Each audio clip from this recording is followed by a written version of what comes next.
হরে কৃষ্ণ। যাবার সময় তো দেখা পেলাম না, যাবার বেলায় তো দেখা পেলাম না। যাবার সময় তো দেখা পেলাম না, যাবার বেলায় তো দেখা পেলাম না। জন্মাবধি কৃষ্ণ সঙ্গ করে যাবার সময় দেখা পেলাম না।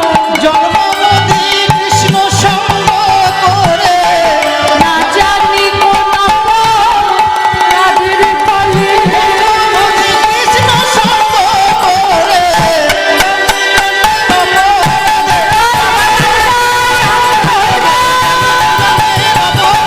যাবার সময় সঙ্গ করে যাবার সময় তো দেখা পেলাম না। বটু মধুমঙ্গল শ্রীরাম, তারপর সুধা বালুকার পরে শ্রীকৃষ্ণের চরণ অঙ্কন করি চরণকে বলছি, কানাই যাবার কালে তোর দেখা পেলাম না, কিন্তু তোর চরণে আমাকে আশ্রয় দিস ভাই। সবশেষে মরম সখা সুবল, সুবলে কেঁদে কেঁদে বলছি, ওরে কানাই রে, ওরে কানাই রে, যাবার সময় বুঝি তোর মরম সখার সাথে দেখা হলো না। দেখা হলো না। বালুকার পরে নাম লিখেছে, আর নামকে বলছি, ওরে নাম, যেই নাম সেই নামই ভজনিষ্ঠা করি, নামেরও সহিতে আছেন আপনি শ্রীহরি। কানাই তোর নাম আর তুই দুজনেই তো এক, তাই নামের পরে আমার বক্ষ রাখি, আর বক্ষ রেখে নামকে বলি ওরে নাম। ওরে না, এখন আমার যাবার কালে, যাবার কালে আমার কানাইয়ের সাথে দেখা হলো না, দেখা হলো না। তাই তুমি এই যাবার কালে নাও, তুমি আমায় পথ দেখায় নিয়ে যেও, পথ দেখায়ে নিয়ে যেও। নাম চিন্তা মনের কাছে পথ দেখালে নিয়ে যেও, চিন্তা মনির কাছে পথ দেখালে নিয়ে যেও, চিন্তা মনির কাছে পথ দেখায়ে নিয়ে যেও। পথ দেখায়ে নিয়ে যেও। কাছে পথ দেখায়ে নিয়ে যেও। ওই পথ দেখায়ে নিয়ে যেও। সব সকার এক এক করে মৃত্যু মুখে ঢলে পড়ল। এদিকে অন্তর্যামী ভগবান মনে মনে ভাবছে, সখাদের এত বিলম্ব হচ্ছে কেন, দেখি তো। যমুনার তীরে এসে কাউকে দেখতে পেলেন না, আর যেই না কালীবাহির তীরে গেছি, চমকে উঠলেন, ছুটে গিয়ে বলছে, এই চিদা, চিদা, এই চিদা, কথা বল, কথা বল চিদা, একবার আমার সাথে কথা বল। এই সুদা, সুবল, এই সুবল, বরম সখার সাথে কথা বলবি না? বল না, একবার আমার সাথে কথা বল না, একবার কথা বলে রে আমার সাথে। একবার কথা বলে আমার সখা, এই তো আমি এসেছি রে, কথা বলে রে আমার সাথে। ওরে এই তো আমি এসেছি রে, কথা বল রে আমার সখা। এই তো আমি এসেছি রে, আমি তোদের জীবন কানাই। এই তো আমি এসেছি রে, আমি তোদের জীবন কানাই। এই তো আমি এসেছি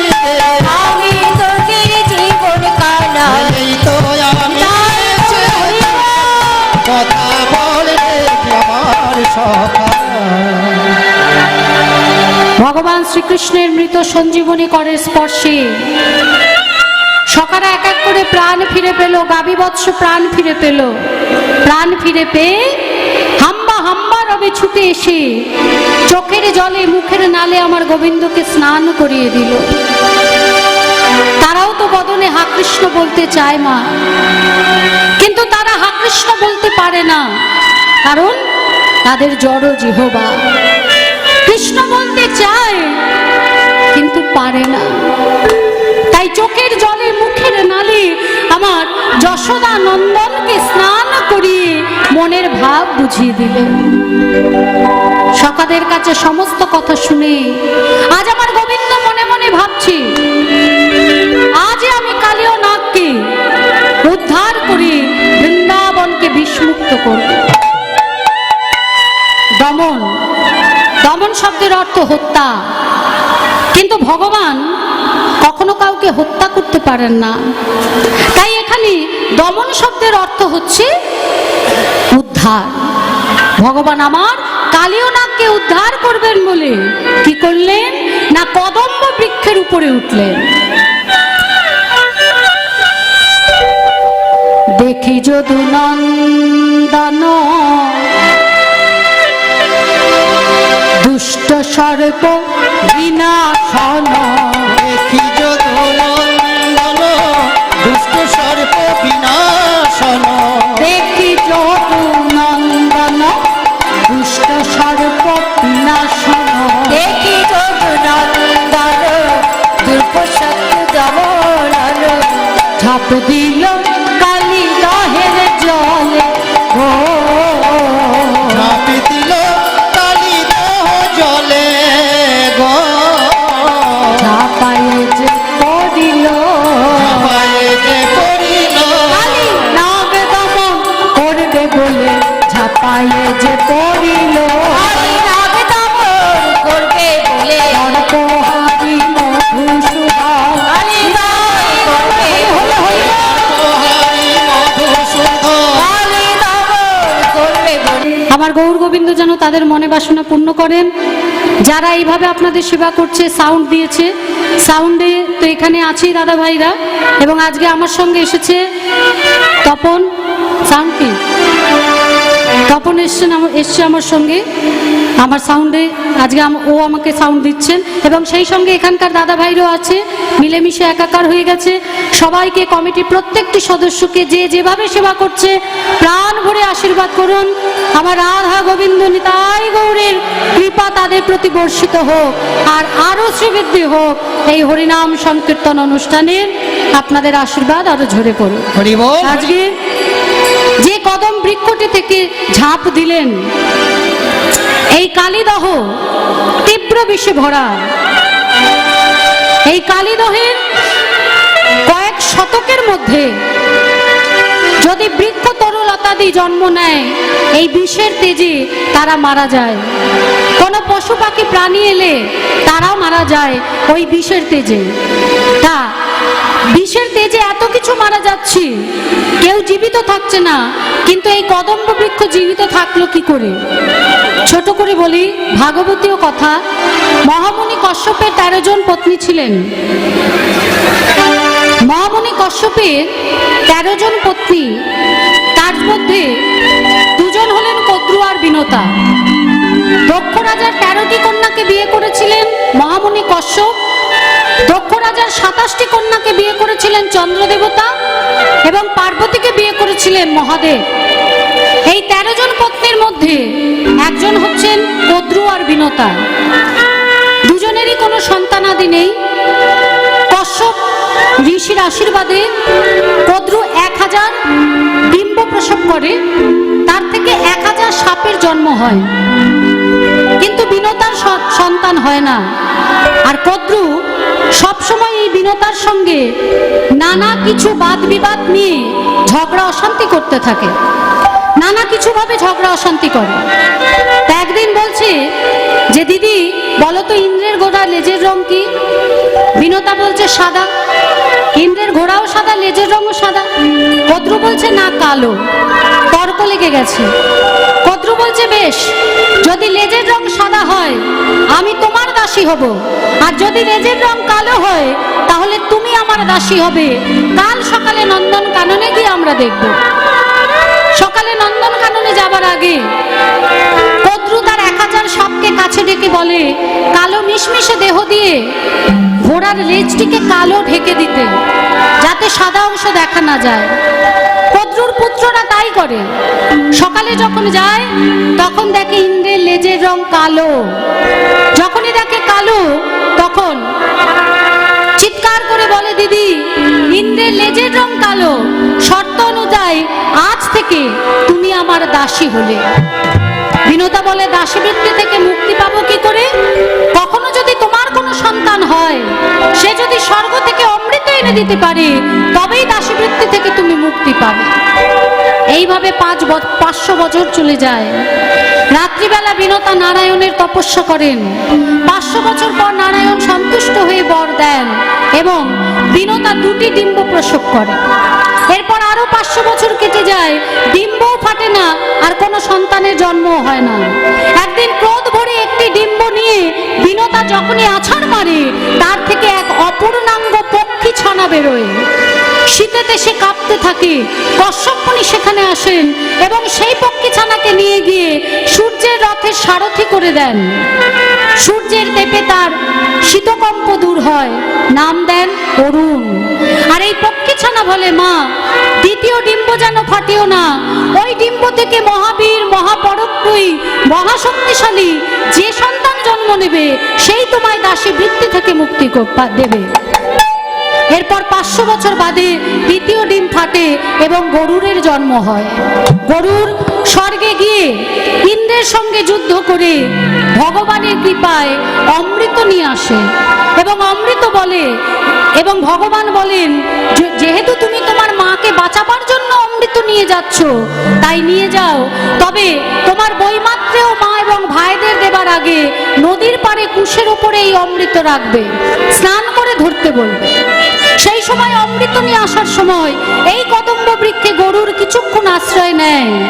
তার ছিটে ফোঁটা নিচে পড়ে জন্ম হয় মৃত সঞ্জীবনী বৃক্ষ। আর সেই অমৃতের ছোঁয়া পাওয়ায় সত্যযুগ থেকে এখনো পর্যন্ত একইভাবে এই কদম্ব বৃক্ষ প্রত্যেকটি যুগের সাক্ষী দিয়ে যাচ্ছে। এরপর গরুর অমৃত নিয়ে আসে, নিজের মাকে দাসীবৃত্তি হতে মুক্ত করে এবং কদ্রু মাতাকে বলে স্নান করে শুচি হয়ে অমৃত পান করতে। কদ্রু যখন তার পুত্রদের নিয়ে অমৃত পান করতে যায়, ভগবান সেখানে এসে অমৃত হরণ করেন। এরপর তারা ছুটে আসে। যদি কুশের ওপর অমৃতের ছিটে ফোঁটা লেগে থাকে, কুশ চাটতে শুরু করে। চাটতে চাটতে জিহ্বা হয় 2 খণ্ড, যার জন্য সাপের দ্বীপ চেরা। এরপর থেকে গরুর সাপ দেখলেই ধরে ধরে খায়। সর্পকুল মনে মনে ভাবে, এরম ভাবে যদি চলতে থাকে সাপ বংশ নির্মূল হয়ে যাবে। তাই প্রত্যেক অমাবস্যা পূর্ণিমাতে বহু ভোজনাদির সঙ্গে একটা করে সাপ গরুরকে ভেট দেওয়া হবে, গরুর যেন এর বাইরে সাপ না ধরে। সবকিছু ঠিকঠাক চলছিল। যেই না কালীনাগের পালা এলো, সঙ্গে সঙ্গে ভোজন দেওয়া, সাপ দেওয়া তো দূরের কথা, ভোজনও দিল না। আর গরুর হত্যা করার জন্য কালীনাগের পিছনে তাড়া করলো। কালীনাগ কালীদহে এসে লুকালো। গরুর কিন্তু আসতে পারলো না, কারণ গরুর যখন ছোট ছিল, ওই কালীদহে সৌভরী মুনি তপস্যা করতেন, তার পোষা মাছ ছিল। একদিন মাছেদের খেলা দেখতে দেখতে গরুর একটা করে মাছ উদরসাৎ করতে থাকে। সৌভরী মুনি ধ্যানে জেনে গরুরকে অভিশাপ দিয়েছিলেন, কোনোদিন যদি গরুর ওখানে যায় তৎক্ষণাৎ গরুরের মৃত্যু হবে। তাই কালীনাগ এটা জানতেন, পরিবার বর্গ নিয়ে সেখানে গিয়ে বাস শুরু করলেন, আর গরুর মারতে না পেরে ফিরে এলো।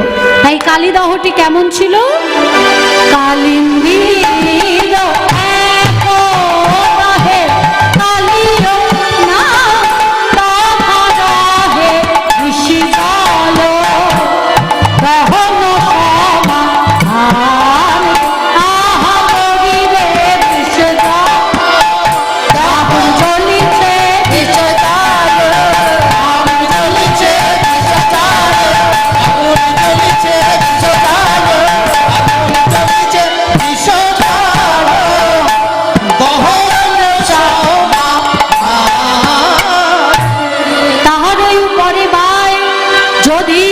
পক্ষী উড়ে যায়, মরে তাহাতে জিয়া পড়া। মরে তাতে জিয়া পড়া। উপর দিয়ে পাখি উড়ে গেলেও বড়র বিষের তেজে প্রাণ ত্যাগ করে ওই কালিদহে পড়ে যায়। গোবিন্দ আমার যেই না ঝাঁপ দিয়েছে, ধূপ করে আওয়াজ হয়েছে, আর কালীনাগ ফনা তুলে দেখছে যে তার রাজত্বকে আক্রমণ করলো। দেখছে একটা শিশু বালক, মনে মনে বলছে, বালক তোর মাতৃ আশীর্বাদ প্রখর, তাই এখানে এসে এখনো বেঁচে আছিস, তবে বেশিক্ষণ আর বাঁচবি না। ভগবানও ছুটছেন, সাঁতার দিচ্ছেন, আর ভগবানকে ধরার জন্য কালীনাগও সাঁতার দিচ্ছে। ভগবানও ছুটছে, কালীনাগও ছুটছে, কিন্তু ভগবান যদি ধরা না দেয়, তাকে ধরবে এমন সাধ্য কার? আর তাকে ধরতে গেলে কি চাই? প্রেম, ভক্তি, অনুরাগ। মীরাবাই বলেছিলেন না, বিনা প্রেম সে নেহি মিলে নন্দলালা। তাই ছোট থেকে গিরিধরকে ভালোবেসে সমস্ত কিছু ত্যাগ করে গিরিধর গিরিধর করতে করতে তার সাথে বিলীন হয়ে গেলেন। তাই সাধক বলছেন কি, মীরা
করলেন, কারণ নন্দ রাজার ছেলে শ্যাম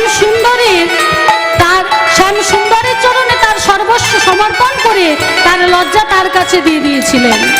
তাই সাধক বলছেন কি, আরে মীরা এসে ভাই বাবারিয়া, ভাই বাবারিয়া মানে এমন পাগল, আরে মীরা এসে ভাই বাবারিয়া,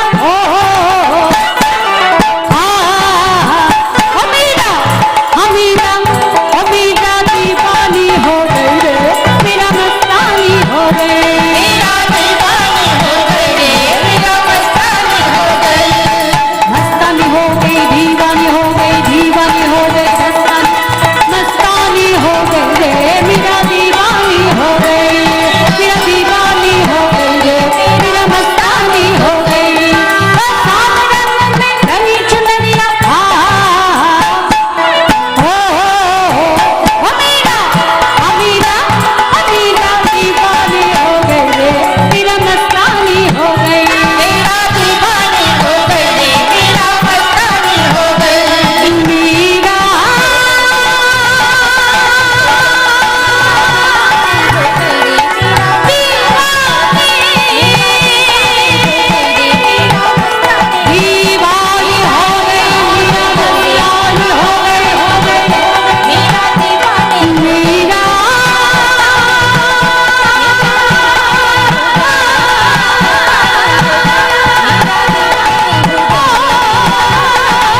না ছবল দিল, কালীনাগের সব দাঁতগুলো ঝরঝর করে পড়ে গেল, যার জন্য সাপের দাঁত নেই।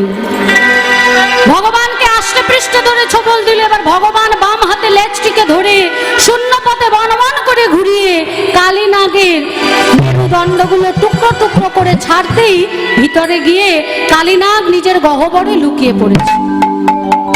আর এদিকে কানাইকে কালীদহে ঝাঁপ দিতে দেখে সখারা, আজি সখারা কেঁদে কেঁদে বলেছে, ওরে কানাই রে, কত করে বারণ করলাম কিন্তু শুনলি না।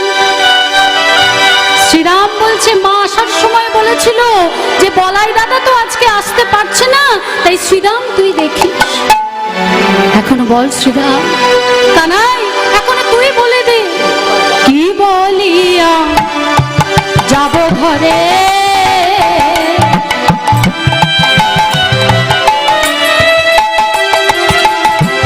কি বলিব মা যশোদা রে, হেন বৎস কাঁদে যুবরায়, হেন বৎস কাঁদে যুবরায়,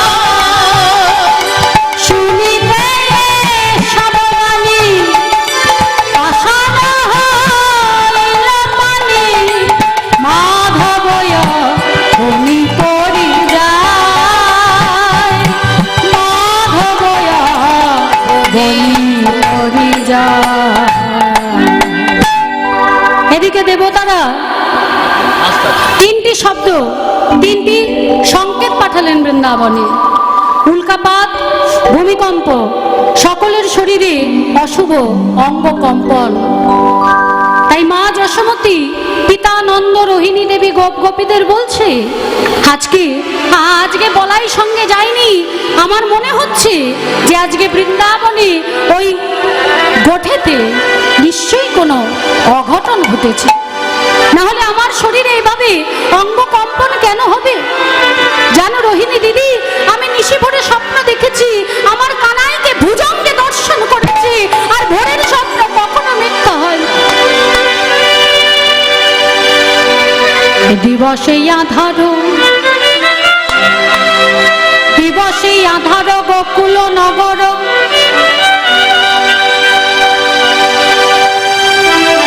আজকে সারা বৃন্দাবনে শোকের ছায়া, কানাইকে কেউ দেখতে পাচ্ছে না। তা গোবিন্দ জানতেন আবাল বৃদ্ধ বনিতা সকলে কালীদহে আসবে, তাই চরণ চিহ্ন রেখে গিয়েছিলেন। খোঁজার পথে ভগবান থাকেন না, ভক্তিযুক্ত খোঁজার পরে যদি নয়নবাড়ি বরিশন করে গুরুচরণ আশ্রয় করে খোঁজা যায়, তাহলে ভগবানের দেখা পাওয়া যায়। সেই পথ দিয়ে যখন সকলে বৃন্দাবন থেকে কালীদহে এলেন, মা দেখছে সবাই আছে কিন্তু কানাই নেই।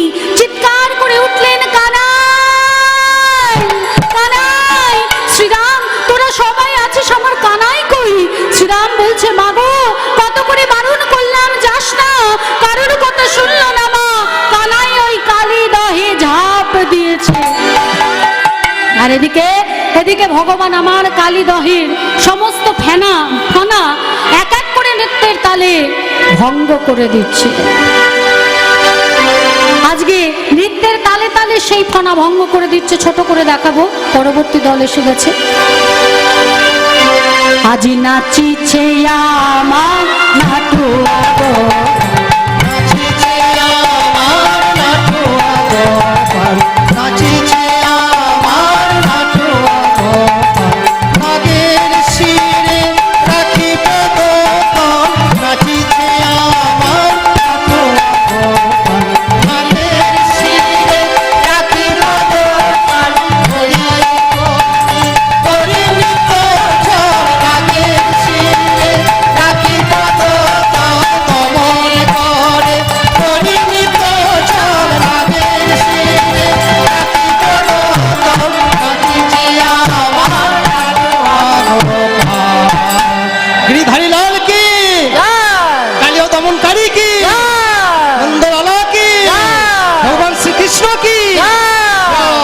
জয় শ্রী এক এক করে ফনা ভেঙে দিলেন। এবার বিষ্ণুর রক্ত গমন হচ্ছে। নাগ পত্নীগণ হাত জোর করে বলছে, আমার স্বামীকে আপনি রক্ষা করুন, কারণ স্বামী হারা হয়ে আমরা থাকতে পারবো না। আপনার কৃপায় তার বিষ আর নেই, সমস্ত বিষ চলে গেছে, আপনি কৃপা করুন। তা ভগবান কৃপা করলেন, বললেন, কালী তুমি এখান থেকে সোজা রমণক দ্বীপে চলে যাও। তা বলছে যে প্রভু এখান থেকে বেরোলে গরুর আমাদের হত্যা করবে। তাই ভগবান কালীনাগের ফনার পরে পদচিহ্ন অঙ্কন করে দিলেন, বললেন এই পদচিহ্ন থাকলে তাহলে আর গরুর তোমাদের হত্যা করবে না। তা কি এমন পুণ্য করলেন যে ভগবান শিরে নৃত্য করলেন? কারণ এই কালীনাগ পূর্ব জন্মে ছিল চন্দ্রধ্বজ রাজা, বিষ্ণু ভক্ত রাজা। এক ধ্যানমগ্ন ঋষির কুষ্ঠ দেখে সেই ঋষিকে অন্যত্র রেখে এসেছিলেন, আর সেই কুষ্ঠ যখন রাজার মধ্যে শুরু হলো, তিনি জানতে পারলেন, স্বপ্নাদেশ পেলেন যে যে ঋষিকে তাড়িয়ে দিয়েছিল, বন থেকে বার করে দিয়েছিল, সেই ঋষির চরণ ধৌত জল পান করলে তাহলে রোগমুক্ত হবেন। তা নয়ন বাড়ি দিয়ে সেই ঋষির চরণ ধৌত করলেন, কিন্তু চরণামৃত যখন পান করতে যাবেন, কীট দেখে ঘৃণা ভরে থুতু ফেললেন, আর চরণামৃত মাথায় মুখে না দিয়ে মাথায় দিলেন। তাই যখন মাথা তুলেছেন তখন দেখছেন ঋষি হাসছে। ঋষি বললেন যে তুমি ঘৃণা ভরে থুতু ফেলেছো, তাই পরজন্ম তোমার সর্পকুলে হবে, নাম হবে কালীনাগ। আর যেহেতু চরণামৃত শিরে নিয়েছো, তাই ভগবান তোমার শিরে নৃত্য করবে। তাই আজকে পঞ্চরাসের আবির্ভাব ঘটেছে।